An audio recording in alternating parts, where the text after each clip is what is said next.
வணக்கம் அன்பான மக்களே.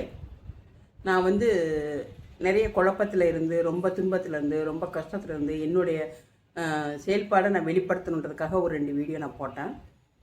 அந்த போட்ட வீடியோக்கெல்லாம் சரியான ஒரு கமெண்ட்டு தம்பிக்கெல்லாம் நீங்கள் பண்ணியிருக்கிறீங்க. அண்ணன் தம்பி எல்லோரும் பண்ணியிருக்கிறீங்க. எனக்கு ரொம்ப பேரதிர்ச்சியாகவும் இருந்துச்சு.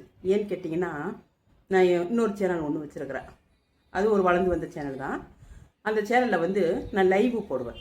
லைவ் போடும்போது பார்த்தீங்கன்னா நிறைய பசங்க கமெண்ட் பண்ணுவாங்க. ஒரு பசங்க தான் கமெண்ட் பண்ணுவாங்க. கமெண்ட் பண்ணும்போது பார்த்தீங்கன்னா அக்கா அம்மா அப்படி சொல்லி தான் கமெண்ட் பண்ணுவாங்க. சரி, அக்கா அம்மான்னு கூப்பிட்றாங்கன்னு சொல்லி நம்ம கொஞ்சம் ரெஸ்பான்ஸ் பண்ணி பேசும்போது அப்போது அவங்க சொல்கிற வார்த்தை என்ன இருக்குன்னா, அக்கா நீங்கள் இந்த கட்சிக்கு ஓட் பண்ணுங்கள், இந்த கட்சிக்கு ஓட் பண்ணுங்கன்னு சொல்லி என்கிட்ட கேட்பாங்க. அப்போ நான் சொல்லுவேன், ஓட் பண்ணுற பழக்கம் எனக்கு இல்லைப்பா. நான் கடவுள் வருக வேணுன்றதுக்காக நான் வெயிட் பண்ணிகிட்ருக்கிறேன். கடவுளை நம்பி நான் வாழ்ந்துட்டுருக்கிறேன். நமக்கு எதுவுமே மாறாது போல இருக்குது, கடவுள் தான் மாற்ற முடியும் அப்படின்னு சொல்லி நான் சொல்லுவேன். எனக்கு ஓட் பண்ணுற பழக்கமே கிடையாது அப்படின்னு சொல்லி சொன்னோம்னா திரும்ப திரும்ப சொல்லிகிட்டே இருப்பாங்க, நீங்கள் இந்த சின்ன இதுக்கு ஓட்டு போடுங்க, இந்த சின்னத்துக்கு ஓட்ட போடுங்கன்னு சொல்லுவாங்க. சொல்லிவிட்டு அம்மா போடுங்க போடுங்கன்னு நான் மாட்டவே மாட்டேன்னு மறுக்கும்போது அப்போ சொல்லுவாங்க, அடுத்த கணமே அக்கா நான் ரூம் போட்டிருக்கேன் வாரியா, அம்மா உன்னோட பாடி சைஸ் என்ன அப்படின்னு சொல்லி கேட்பாங்க. அது ரொம்ப சங்கடமாக இருக்கும். சரிங்களா? என்னடா இது அண்ணான் அக்கான்ற அம்மாங்கிற அடுத்த கணவன் நீ இப்படி கேட்குறேன்னு சொல்லி எனக்கு பயங்கர கோபம் வரும்போது நான் திட்டினேன், ஏன்ப்பா இப்படிலாம் பேசுகிறீங்கன்னு போது அப்போது எனக்கு அவங்க வேடு வார்த்தை பேசுறது கூட எனக்கு பெருசாக தோணலை. ஆனால் அக்கா அம்மான்னு கூப்பிட்டுட்டு இந்த மாதிரி அசிங்கமாக பேசுகிறாங்களே, வேறு மாதிரி சொல்லிட்டு கூட வேடு கமெண்ட் போட்டால் கூட பரவாயில்ல, அக்கா அம்மான்னு கூப்பிட்டு இப்படி பேட் கமெண்ட் பண்ணுறாங்களேன்னு ரொம்ப கோவம் வரும். இதெல்லாம் பார்த்தீங்கன்னா யார் இதெல்லாம் பேசுனாங்கன்னு கேட்டிங்கன்னா, இப்போ நான் தான் மாட்டுன்னு சொல்கிறாங்களே அந்த கட்சிக்கார பசங்க தான். அந்த கட்சி பேரை சொல்லி தான் என்கிட்ட ஓட்டு கேட்பாங்க. எனக்கு பயங்கர டென்ஷன் ஆச்சு. என்னடா இது கலாச்சாரம் இவ்வளோ கேவலமாக இருக்குது. முன்னெல்லாம் ஒரு அயோக்கியம் நம்மளை ஏதாவது சொன்னாலோ பேசினாலோ நம்ம சொல்கிற வார்த்தை என்ன இருக்குன்னா, பெண்கள் சொல்கிற ஒரு வார்த்தை என்ன இருக்குன்னா, நீ போய் உங்கள் அக்கா கிட்ட கேளு, உங்கள் அம்மா கிட்ட கேளு அப்படின்னு சொல்லி சொல்லுவோம். அப்படி சொல்லும்போது அவங்களுக்கு சங்கடமாகி போயிடுவாங்க. ஓரளவுக்கு சங்கடமாகி வெளியில் போயிடுவாங்க, பேச மாட்டாங்க, அந்த மாதிரி பேச மாட்டாங்க. ஆனால் இப்போ உள்ள பசங்கங்க அக்கா அம்மான்னு சொல்லிட்டு அடுத்த கணமே பூராமே நான் ஒரு 2 வார்த்தை சின்ன வார்த்தை தான் சொல்லியிருக்கேன். ஆனால் அவங்க போட்ட கமெண்ட்டு ரொம்ப ரொம்ப மோசமான கமெண்ட்டுங்க. அக்கா அம்மா எப்படிங்க இந்த கலாச்சாரம் இவ்வளோ கேவலமாக இருக்குது? அப்போ இந்த பசங்களோட மண்டையில் என்ன இருக்குன்னா, நம்ம அவங்க அம்மாவையும் அந்த கோணத்தில் தான் பார்க்குறானுங்க, அவங்க அக்காவையும் அந்த கோணத்தில் தான் பார்க்குறாங்க. அப்போ என்ன ஆகிப்போச்சு? கெட்டு போச்சுங்க, கெட்டுனா ஒழுக்கம் என்பது ரொம்ப கேடாக போயிருச்சு, கெட்டு போயிருச்சு.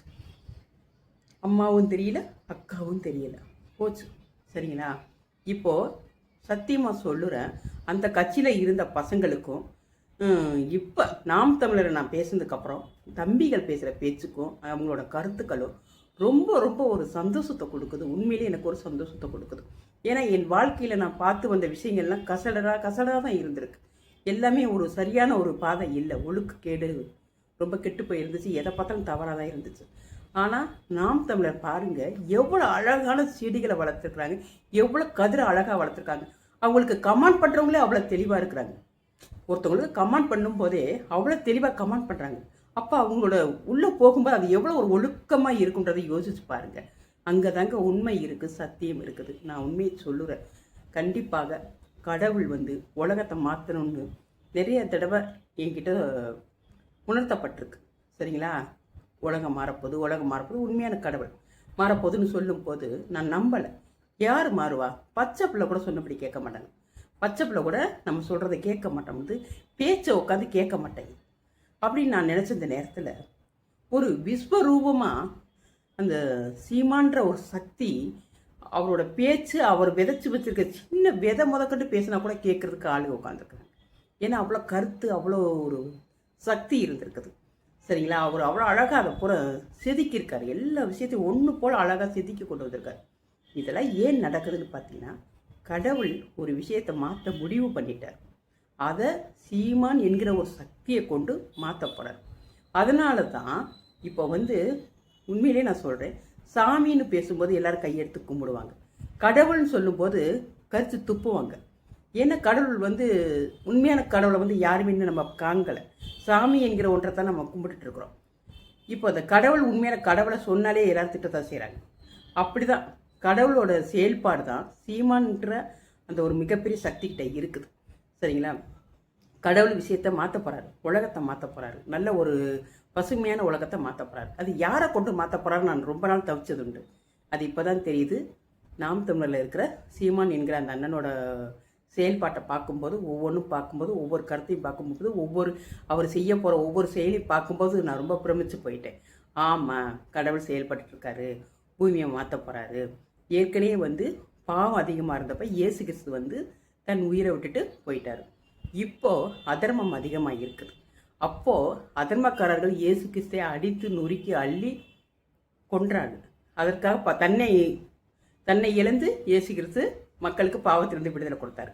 ஆனால் இப்போது அதர்மக்காரர்களை அடித்து நொறுக்குவதற்கு சீமான் என்கிற மிகப்பெரிய சக்தியை வந்து கடவுள் இறக்கியிருக்காரு. ஓகேங்களா? அதர்மக்காரர்களை அழிக்கிறதுக்கு இது வந்து ஒரு மிகப்பெரிய மாற்று வரப்போகுது. எனக்கு நம்பிக்கை இருக்குது. கண்டிப்பாக வந்து உலகம் மாறப்போகுது, நிறைய விஷயங்கள் மாறப்போகுது. சீமான் என்கிற அந்த ஒரு சக்தி வந்து எல்லா விஷயத்தையும் மாற்றத்தான் போகுது. இது காலம் நிர்ணயிக்கப்பட்டிருக்கு. சரிங்களா? காலத்தால் நிர்ணயிக்கப்பட்ட ஒரு விஷயம். இது உண்மையாக நடக்க போகுது. மாற்று சக்தி மொத்தத்துக்குமே மாற்று சக்தி தான். அது கண்டிப்பாக அது யார் என்ன வேணாலும் உதாசீனம் பேசிட்டு போகட்டும், என்ன வேணாலும் பண்ணிட்டு போகட்டும். சும்மா அவங்க வாட்டுக்கு காரி துப்பிக்கிட்டே போக வேண்டியதே அவங்க மூஞ்சில.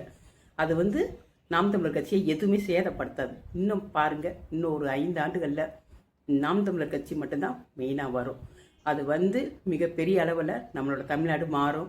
ஏழை மக்கள் வந்து பசியோடு இருக்கிற மக்கள் வந்து எல்லா மக்களுக்குமே வந்து சரியான உணவு, சரியான இடம், சரியான இருப்பிடம், சரியான சாப்பாடு இது எல்லாமே வந்து கிடைக்கணும். சரிங்களா? நிறைய இன்னும் வந்து வேறு ஒரு விஷயங்கள் செயல்பட வேண்டியது இருக்குது. சரிங்களா? இந்த நம்ம வந்து இன்னும் பேசி வந்து எல்லாரையும் வந்து எதுவும் பண்ண முடியாது. புரியாத ஜென்மங்கள் நிறைய இருக்கிறாங்க. புரியாத அறியாத ஜென்மங்கள் நிறைய இருக்கிறாங்க. மனிதர்கள் நிறைய இருக்கிறாங்க. அவங்களுக்கு வந்து நம்ம வேறு மாதிரி பண்ணணும். இன்னும் பண்ணினோம்னா நிறைய மக்களுக்குள்ளே போகலாம். இன்னும் மாற்றி செயல்பட்டால் மக்களிடம் போகலாம். கண்டிப்பாக மக்கள் தவிச்சிட்டு இருக்கிறாங்க. விடியல் இல்லாமல் கஷ்டப்பட்டு இருக்கிறாங்க. அன்றாடம் 5-10க்கும் கஷ்டப்பட்டு இருக்கிறாங்க. இப்போ வந்து தேர்தலில் வந்து பயங்கர புழக்கம் ஓடிட்டுருக்குது. பணம் பயங்கர புழக்கத்தில் ஓடிட்டுருக்குது. எனக்கு தெரிஞ்சு ஒரு ஓட்டுக்கு 15,000 வாங்குற அளவுக்கு கூட போயிட்டுருக்குது. எல்லாம் வந்து யாருமே வந்து கட்டு காக்கலை. வாங்குறவங்க வாங்கிட்டு தான் இருக்காங்க, கொடுக்குறவங்க கொடுத்துக்கிட்டு தான் இருக்கிறாங்க. அதனால் அது எதுவுமே குறையில்லாமல் போயிட்டுருக்குது. என்ன பயம்னா, அடுத்து இந்த ஆட்சி வந்ததுக்கப்புறம் மக்கள் பட போகிற அவலம் ரொம்ப மோசமாக தான் இருக்கும். சரிங்களா? இன்றைக்கி 1 கிலோ கத்திரிக்காய் 20 ரூபாய்க்கு வாங்குறோம். எக்ஸாம்பிள் சொல்கிறேன். 1 கிலோ கத்திரிக்காய் 20 ரூபாய்க்கு வாங்குகிறோம். கண்டிப்பாக இது ஜெயிச்சு வந்ததுக்கப்புறம் 50 ரூபாய்க்கு வர்றது கூட வாய்ப்புகள் அதிகம். ஏன்னா அவங்க பணம் அவளத்தை இறக்கியிருக்காங்க. அந்த பணத்தை திரும்ப சம்பாதிப்பாங்க. இனிமேல் நமக்கு கத்திரிக்காய் வாங்குறது கூட கஷ்டமாக தான் போக போகுது. இது வந்து மக்களுக்கு புரியாது. மக்களுக்கு என்றைக்குமே புரியாது. மக்கள் கூடிய சீக்கிரம் புரியறதுக்கு இன்னும் நிறைய விஷயங்கள் மாற்ற வேண்டியது இருக்குது. நிறைய விஷயங்கள் நம்ம வேறு மாதிரி மக்கள்கிட்ட போகணும். இந்த மாதிரிலாம் போய் சொல்லி கருத்தியல் சொல்லிலாம் போக முடியாது. அது நிறைய கொஞ்சம் அறிவு உள்ளவங்க புரிஞ்சுக்கிடுவாங்க. புரியாத மடசனங்கள் எவ்வளவோ இருக்கிறாங்க. அவங்களுக்கு மாத்திரம்னா அவங்களுக்கு வேறு மாதிரி பண்ணணும். கண்டிப்பாக நான் சொல்கிறேன், நாம் தமிழர் மட்டும்தான் இனிமேல் வரப்போகும். ஆட்சி ஃபுல்லும் அதுதான் இருக்க போகுது. அது வந்து கடவுளின் சக்தி, அது கடவுளின் இயக்கம். கண்டிப்பாக அதை யாரும் எதுவும் பண்ண முடியாது. அது ஜெயிக்கும், அது வெல்லும், கண்டிப்பாக வெல்லும். நம்மளை மாதிரி இருக்கிற கஷ்டப்படுற மக்களோட கஷ்டங்கள் அனைத்தும் நம்மளுக்கு மாறப்போகுது. நன்றி, வணக்கம். நான் ஏதாவது தெரியாமல் பேசியிருந்தாலும் நீங்கள் எனக்கு தெளிவான கருத்துக்கள் மூலியமாக சொல்லுங்கள். நான் தவறாக பேசியிருந்தாலும் சொல்லுங்கள்.